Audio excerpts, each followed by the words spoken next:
Welcome back. Welcome back to Open Your Eyes. We're moving now into our second segment for the morning. Now, this one you want to listen up to. Why? Because it's the end of Autism Awareness Month. April is that month. And today we're going to be talking about advocating for children with autism.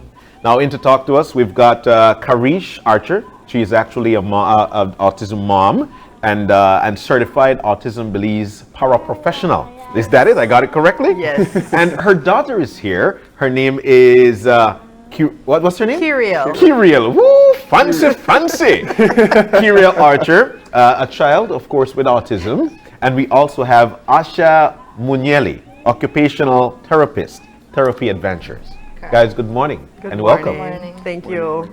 Well, look at her. She is having a fun time. Hi, baby.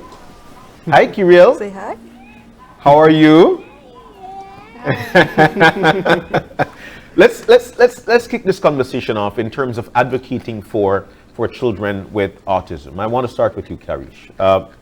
What is it like when you found out?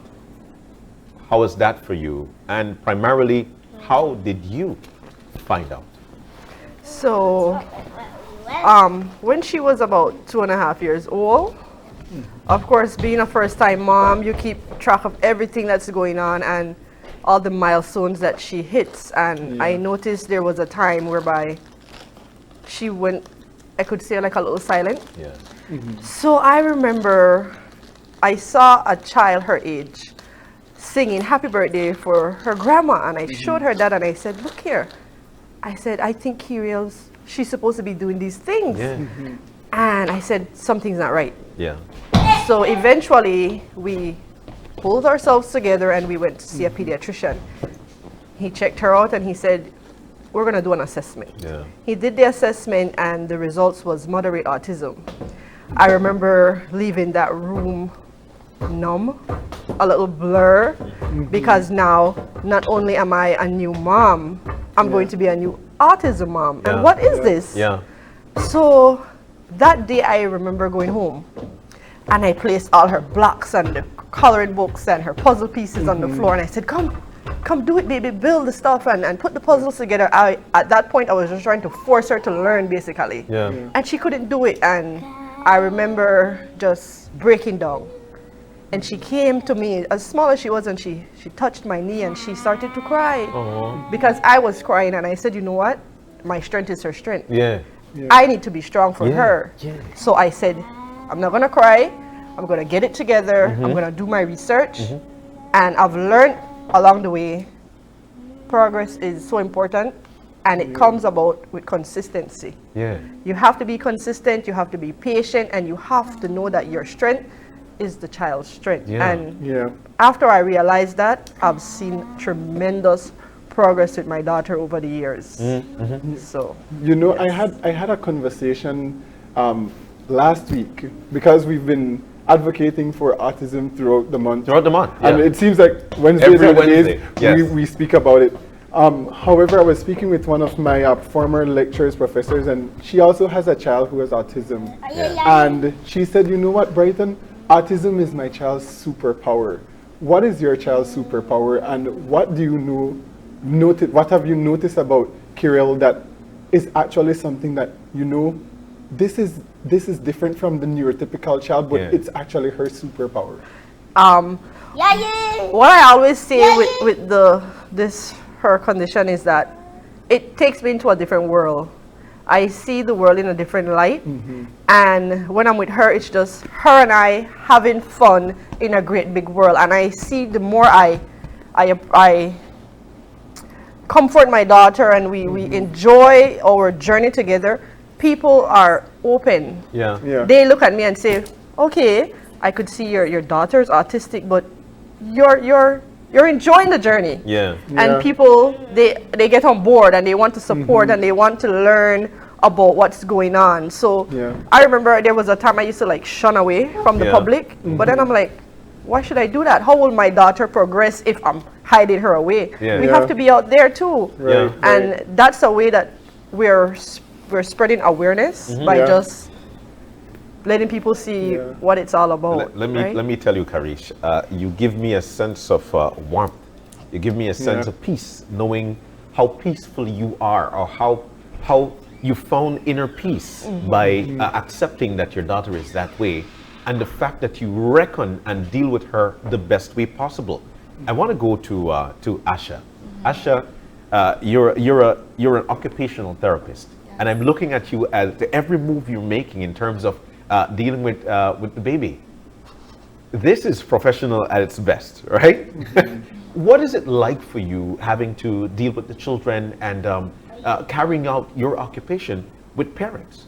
With parents, I mean, I feel like it's very rewarding because you almost learn more about yourself and each other, because children with autism or people with autism are just a set of differences. And so it's just the same way like we would accommodate each other for differences, we're accommodating the kids. So it's just that the children have maybe it's a little harder for them to perceive their environment, and the parents might have a hard time understanding that. I think it took probably a while for you to learn her, and fortunately for us, we get the education to get into that right away and come and be able to explain that in more simple words, if that makes sense. You're saying, you said something very important there, learn her. Right. For the most part, they learn us, and then we teach them how to live. But in this case, this is a teaching her how to live, but at the same time, you've got to learn her as well. Asha, what are we doing right in our country with respect to autism? And what are the things that we feel that we're doing wrong and we need to change? Okay, that's a really good question. I've been in Belize about less than 2 months. But overall, even in the States, I would say that we kind of expect people with autism to fit into our world. And you can go into, let's just say, for example, to be specific, if you go into a grocery store and it's extremely noisy and chaotic, for us, maybe it's a little stressful, or we just go about our day. For children with autism, it might make them freak out because it's overwhelming their sensory system and everything. I feel like in Belize, this is the purpose of Autism Awareness Month, right? That people are not aware of it. You have to be aware of it to understand it. And then when you understand it, you can make differences for it.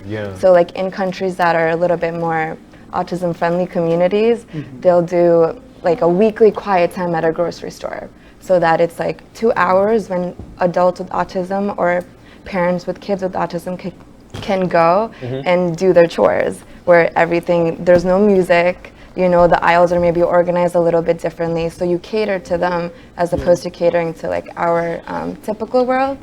Make sense? Yes. Yes. And you know, we're all as human beings, we're all in a spectrum. Yes. Speak to us about the spectrum of someone who has autism. How does that look like? So the people on autism are on a spectrum, meaning that it looks very different one person to another, just like all of us are different. It would depend. I know you mean like extremes cases, so you might see like more obvious signs of stimming, like hand flapping or spinning in circles. So you might look at that and be like, oh yeah, they definitely have autism. But there is a lower end where it's people that are maybe higher functioning and they're able to cope with their differences easier and be able to use their tools without a therapist going to help them. Maybe it's a family member or someone, you know, providing those tools for them. It just depends how much support and I guess education that you would need to teach them those tools for emotional regulation, for physical skills. You know what I mean? Yeah, we get you. We get you. And it's complicated to explain. You know what? But at the same time, we're so glad that you're able to at least explain what you know on this forum, so people could understand. Because April again is Autism Month, and this is what we're doing: channeling the information to the people. Kareesh, again, so proud of the fact that at least you've learned. You're trying to learn her. Let's talk about your family having to deal with it, because you're the autism mom, but you've got a family, you've got a circle. How are you trying to channel that information to them so they understand that, try to understand her as well? Well, my support system, I must say it's good because they want to learn. Like, for example, her grandmother is her primary caregiver when we're at work. And she's always doing her little research, and she reads up about autism. She follows different pages with parents who are explaining their journey with autism. So she learns. So sometimes when I come from work, she's telling me, well, this is what I learned today from watching this this page, this YouTube channel, and so forth. So my family, for the most part, they're very supportive. It's a small group, but the support is tremendous, and I'm grateful for that. Wow. It says here you are a certified Autism Beliefs paraprofessional as well. Speak to us about how you. This is something that certainly I would assume you took up after you found out about your child's situation. And how did you go about being able to educate yourself and now being a Belize paraprofessional? So, well, the training allows me to do my own little therapy with her at home. So we do our little speech therapy at home. We do occupational therapy at home as well when the time permits, because I am a teacher. So this also benefits my career because now, remember, we're pushing for inclusion in Belize. So this is something that I could be an asset to my school, whereby we could create special education program because there are many kids who need that support. So this is how it comes in. This is how the training is beneficial. There are definitely other parents that I'm sure would like to be on board with becoming certified Autism Beliefs paraprofessional. How did you get there, and what can other parents do to be a part of it? This was through Autism Beliefs. I am an active member of Autism Beliefs. So when Miss Christie introduced this training, I jumped on it. And of course, we will be organizing others. It's just a matter of getting everything together because sometimes the schedule gets full, especially this month. Right, so I guess after this month we could start putting together to do another course, because the last one we did, it was we did it in Belize City, and she plans to do the other. We're going to take it to Belmopan, and then from there we're going to be branching out to the different districts, because we want to push this thing countrywide. Of course, absolutely. Of course. Yes, pushing it countrywide is definitely the goal. So it's the end of the Autism Month, and how are you guys going to celebrate the end of Autism Month? All right. We know that there was the Light Up Blue campaign, whereby Brighton have Sony with blue lights. And that's how I actually found out about it as well when we had that conversation. And we're so grateful to all the organizations, the business companies, the institutions, and the homes who lit up blue for this month, showing their support for autism. We appreciate it so much. And we've done so much this month. We had our family day in Cayo. We had our fun night. We want to thank Therapy Abroad for that, and the Rotaract Interactors for supporting us and sponsoring those events. It was fun. And we're going to be ending off our bang with a walk, run, and dance for Blue this Saturday, countrywide. It's going to be countrywide. So all the districts, we want to thank the town councils and the village councils and the city councilors who have supported this event that's going to be taking place on Saturday. Wear blue, come on out, run, walk, dance. Right, John? Hey, where will the venue be? Okay, for Belize City, it's going to start at the BTL Park, 6 a.m. We're going to run, walk, and dance all the way down to the Baron Bliss Lighthouse. And then back. So how do you dance all the way to the Baron Bliss Light? This is a new one. This is going to be a new one. It's going to be fun, right? Come on out and support. Like I said, we're blue. We also have shirts on sale. $25 for our Autism Beliefs shirt. So that's another way of supporting the organization by purchasing a t-shirt.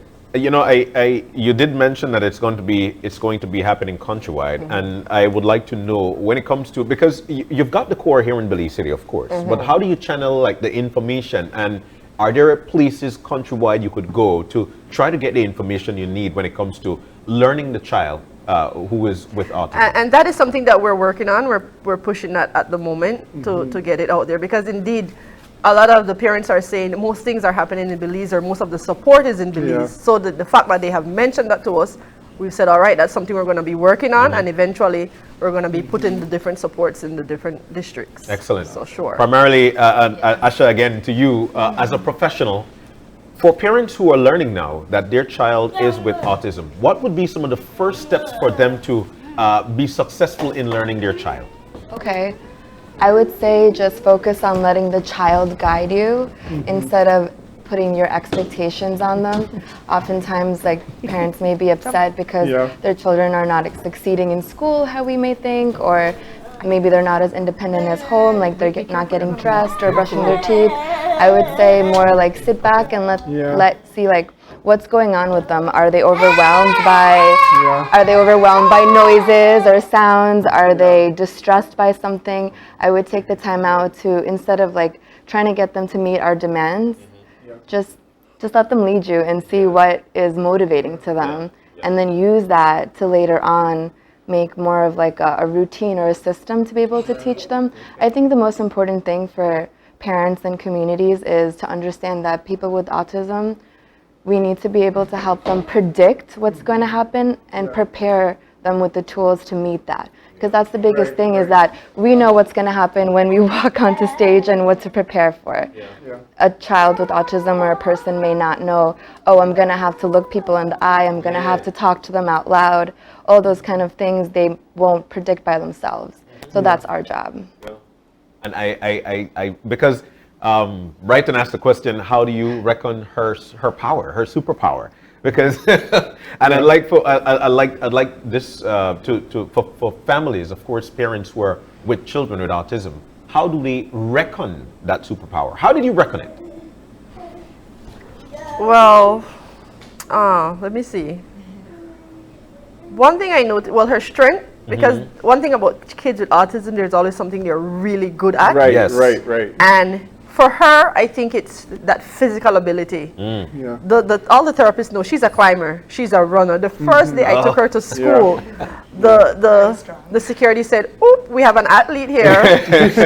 That's her superpower. Okay. So parents should, because the children, they're all with that. They're all with that. So as long as whatever it is that you identify as a superpower, nurture it. Nurture it. So follow along with it. Try to push it further. So for her, we have trampoline. She has her bike. She has yoga mat. She has balls. Everything. Because she's very, very energetic and she has that physical ability. So you can use that as a mechanism to kind of navigate.